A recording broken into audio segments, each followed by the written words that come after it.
శ్రీకృష్ణాయ నమః. చైతన్య మహాభారతము రెండవ పర్వము సభా పర్వము. నారద ప్రబోధము. జనమేజయ, దేవపూజితుడు, త్రికాలజ్ఞుడు, ధర్మతత్వవేత్త, మహావక్త అయిన నారద మహర్షి యుధిష్ఠుని వద్దకు వచ్చాడంటూ చెబుతున్నాడు వైశంపాయన మహర్షి. నారదుని రాకను గమనించిన యుధిష్ఠుడు సోదరులతో కలిసి ఎదురేగి నమస్కరించి ఆహ్వానించి పూజించాడు. నారద మహర్షి లౌకిక జీవనానికి, రాజ్యాంగ పాలనకు అవసరమైన ధర్మాలను చక్కగా బోధించాడు. ఈ సందర్భమున నారదుడు చేసిన రాజనీతి విశ్లేషణము, ప్రబోధము అద్భుతము, అసమానము. ధర్మరాజా, యజ్ఞదానాది అభ్యుదయ కార్యాలు సక్రమంగా నిర్విఘ్నంగా సాగుతున్నాయా? వాటికి అవసరమైన ధనం లభిస్తూ ఉందా? సదా నీ మనసు పరమాత్మ చింతనలో ఉంటున్నదా? అందరిని సాదరంగా గౌరవిస్తున్నావా? ఉదారంగా చూసుకుంటున్నావా? ధర్మరాజా, నీవు రాజువు. ఎవరు ఏమి చేస్తున్నారో నీవు ఒక కంట కనిపెడుతూ ఉండాలి. మంత్రులు బుద్ధిమంతులై ఉండాలి, విశ్వాసపాత్రులై ఉండాలి. నీ అనుచరులు శత్రువులతో చేతులు కలపకుండా చూసుకోవాలి. ధర్మరాజా, ఇది లోకనీతి, రాజనీతి, అభ్యుదయానికి సంబంధించిన విషయం. ఇదంతా సాధించాలంటే వ్యక్తి పరిణతి చెందాలి. వ్యక్తి ఆచార వ్యవహార ప్రభావం లోక విషయ నిర్వహణపై పడుతుంది. నీ వ్యక్తిగత జీవితంలో కూడా జాగ్రత్తగా చరించాలి. ఆహార నిద్ర విషయాలలో సమయాలు పాటించాలి, నియమాలు అనుసరించాలి. అకాలంలో శయనించకూడదు, నిద్రా సమయాన్ని జాగరణకు వినియోగించకూడదు. రాజ్యంలో విషమ పరిస్థితులు సంభవించినప్పుడు అందరితో చర్చించకూడదు, ప్రధానమైన వ్యక్తులతోనే చర్చించాలి. పని చేసే వారిని ప్రేమతో చూసుకుంటూ ఉండాలి. తరచుగా పని విషయంలో బదిలీలు చేయకూడదు. 1000 మంది బుద్ధిహీనులు ఆదరించడం కంటే ఒక సత్పురుషుని సన్మానించడం ఉత్తమము.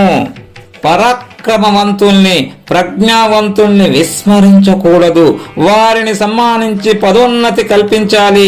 రాజ్యానికి సేవ చేసే ప్రయత్నంలో ఎవరైనా మరణిస్తే వారి కుటుంబ బాధ్యత ప్రభువే వహించాలి. నీ ఆహార విషయాలను విశ్వాసపాత్రులే పరిశీలిస్తూ పరీక్షిస్తూ ఉండాలి. మద్యపానము, జూదము లాంటివి రాజ్యంలో లేకుండా ఉండాలి. నువ్వు ఎంత గొప్పగా పరిపాలించినా నీ పరిపాలనా విధానము ప్రజలకు తెలిసేలాగా ప్రచార సాధనాలు ఉండాలి. ధర్మరాజా, స్త్రీలతో ఏది మాట్లాడాలి, ఎలా మాట్లాడాలి అని తెలిసి ప్రవర్తించాలి. అంతఃపుర చర్చలలో రహస్య విషయాలు స్త్రీల వద్ద ప్రస్తావించకూడదు. మెల్లగా చల్లగా మాట్లాడి వాళ్ళను తృప్తిపరుస్తూ ఉండాలే గాని శృతి మించితే రాగం మిగలదు, అనురాగం నిలవదు.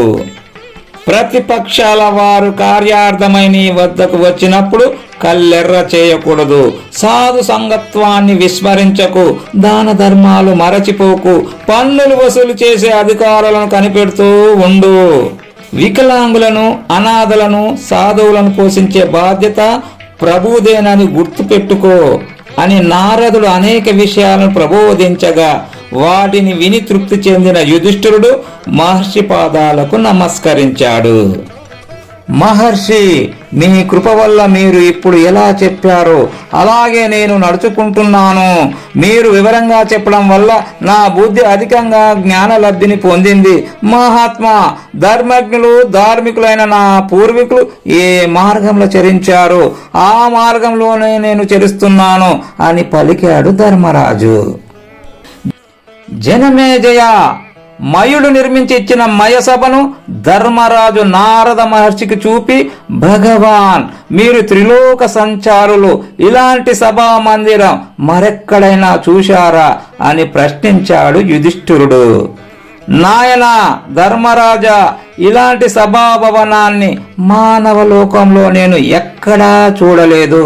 దేవలోకంలో అద్భుతమైన సభా మందిరాలు ఉన్నాయి అంటూ ఇంద్ర సభా భవనాన్ని, యమ సభా మందిరాన్ని, వరుణ సభా సదనాన్ని, కుబేర సభా సౌధాన్ని, బ్రహ్మ సభా మంటపాన్ని గూర్చి సవివరంగా వర్ణించాడు నారద మహర్షి. చివరగా వెళ్లే ముందు ధర్మరాజుకి అమితానందాన్ని కలిగించే విషయం చెప్పాడు నారదుడు. ధర్మరాజా, సురలోకంలో మీ తండ్రి పాండురాజు నన్ను కలిశాడు. నేను మానవలోకానికి వస్తున్నానని తెలిసి నాకు నమస్కరించి తన మాటగా నీకు ఒక్క విషయం చెప్పమన్నాడు. యుధిష్ఠిరా, నీవు చక్కగా రాజ్యపాలన చేస్తున్నావని తెలిసి మీ తండ్రి ఆనందించాడు. సమర్థుడవైన నీకు నీ సోదరులు వశులై ఉన్నారని చాలా తృప్తి చెందాడు. నాయనా, నీవు రాజసూయాగమును చేయాలి అనేది మీ తండ్రి మనోరథం. దానిని నిర్వహించడం నీ ధర్మం అని పలికి నారదుడు ద్వారకకు బయలుదేరాడు.